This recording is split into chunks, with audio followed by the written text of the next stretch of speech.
એવું જ એક બીજું હતું બોર્ન ચેલેન્જ.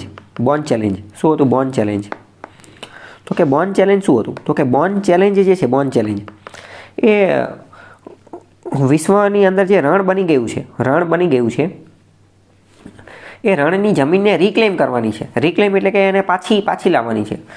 વિશ્વના બધા દેશો ભેગા થયા અને એમને એવો ટાર્ગેટ રાખ્યો, એમને એક એવું સપનું જોયું, એવો લક્ષ્યાંક રાખ્યો કે વિશ્વની જેટલી પણ જમીન જે છે એ રણ બની ગઈ છે ને એમાંથી અમુક હિસ્સો, જમીનનો અમુક હિસ્સો જે છે ને એ આપણે પાછો લાવીશું.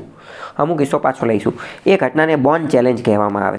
પ્રશ્ન પૂછાઈ જશે બોર્ન ચેલેન્જ કોની સાથે જોડાયેલું છે? તો કે બોર્ન ચેલેન્જ ડેઝર્ટિફિકેશન સાથે જોડાયેલું છે, અથવા તો એફોરેસ્ટેશન સાથે જોડાયેલું છે, અથવા તો વેરી પ્રિસાઇસલી એકદમ સાચું કહેવું હોય તો કે બોર્ન ચેલેન્જ આ એક રીતની એવી ચેલેન્જ હતી કે જે વિશ્વના બધા દેશોએ લીધી અને કે જે ડેઝર્ટિફિકેશન, જે રણીકરણ થઈ ગયું છે એ રણને હારું ફરું જંગલ બનાવી દઈશું. એને એ જમીનને આપણે પુનઃ રિક્લેમ કરીશું, પુનઃ પ્રાપ્ત કરી અને એને ફરીથી એફોરેસ્ટેશન થકી અથવા બીજા કોઈ પણ વસ્તુ થકી એને ફરીથી જંગલ બનાવી દઈશું. એ આખી ઘટનાનું નામ હતું બોર્ન ચેલેન્જ. સમજાણું કે ન સમજાણું? પણ બોર્ન ચેલેન્જ જેવું જ તે જો પ્રશ્ન પૂછાઈ જાય કે બોર્ન કન્વેન્શન એટલે શું? બોર્ન ચેલેન્જ પૂછાઈ જાય, બોર્ન ચેલેન્જ પ્રશ્ન પૂછાઈ જાય તો શું આવી જશે? રણવાળું. પણ જો પ્રશ્ન પૂછાઈ જાય કે બોર્ન કન્વેન્શન શું હતું? તો કે બોર્ન કન્વેન્શનનો પ્રશ્ન પૂછાય ને તો બોર્ન કન્વેન્શન હતું એ તો CMS, convention on migratory species.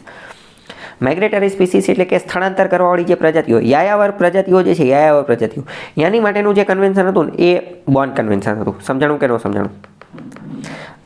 તો બોર્ન ચેલેન્જ ડેઝર્ટિફિકેશનમાંથી એફોરેસ્ટેશન માટે અને બોર્ન કન્વેન્શન એ માઇગ્રેટરી સ્પીસીસ માટે. સમજાણું કે